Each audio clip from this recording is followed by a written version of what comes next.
So here to help us assess the risk to Portugal, we have Richard McGuire, a senior fixed income strategist for Rabobank International. Thanks so much for coming in, Richard. Good to see you. So speaking about Portugal's yields at the moment, how challenging is it going to be for that country, which comes to the debt markets this week, to fund itself at sustainable prices? Yeah, well, as you said, Portuguese 10-year yields already hovering around 7%. They were up around 7.18 yesterday before the ECB reportedly intervened in the secondary market to push them back down.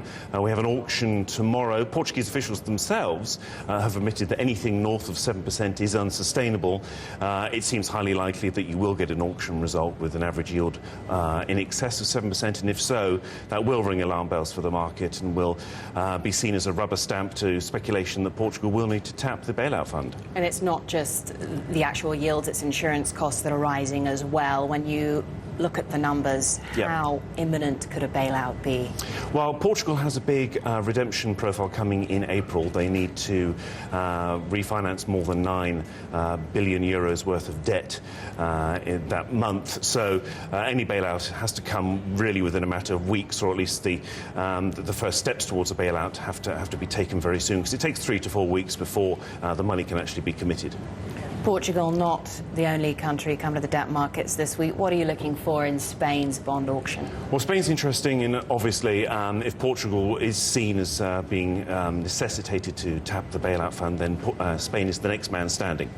Would be interesting to see what kind of yield Spain sees on its own auctions, and that will be a key litmus test to see what kind of speculative pressure that country is under. There's reason to be much more sanguine as regards Spain, given it's fundamentally perhaps in a somewhat more comfortable position, certainly, than Greece or Ireland. So less to worry about? Less to worry about. The only problem is that this speculation has a self-fulfilling prophecy sort of aspect to it, which is as markets begin to speculate and yields rise, then there are concerns over whether higher yields will weigh on growth, and lower growth is lower revenues. Lower revenues increases default risk, which pushes up yields again. So it becomes a bit of a vicious circle.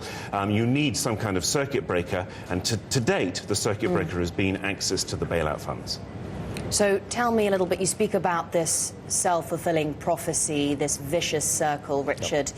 What do the markets ultimately want? What will bring this vicious circle to a grinding halt, if it can be done? Well, at the moment, we've seen a piecemeal response to what has been a piecemeal attack upon the Eurozone.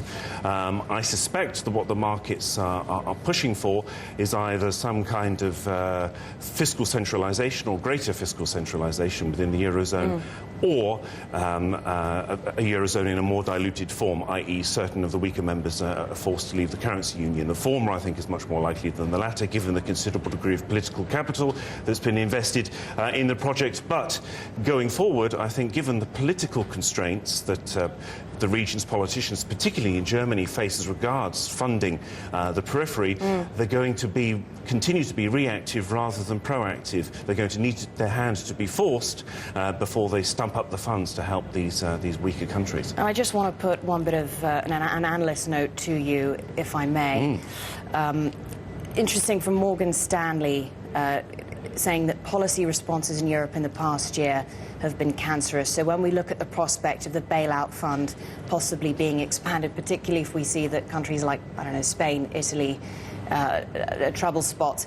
And it says that in contrast to how banking crises are usually dealt with, good banks are consciously separated from bad banks, though the various bailout programs in Europe, you've got the bad government balance sheets effectively merging with the good government balance sheets. So those healthy core Eurozone countries taking on more risk. Yes, absolutely. So, yes, they're right. The reaction has been very slow on the part of the region's politicians, and there's been much call for them to get ahead of the curve, as it were, and preempt any possible speculative attack. They've been unable to do so, though, as I say, because of the political reality, which is that German voters, German taxpayers, need to be convinced that this action is absolutely essential. So German politicians wait until crisis hits before they respond. Yes, they're also right in that research note that the core is bailing out a weaker periphery. Over the near term, that will probably continue to see safe haven money flow into the core, which should be a positive for bunds. Ultimately, though, as Germany and the core takes on these peripheral liabilities, you could reach this tipping point. It's something of a J-curve effect where ultimately yields at this core could rise as the market begins to realise that an awful lot of debt at the edge is making its way to the centre. Richard McGuire, thank you so much for putting that into context for us.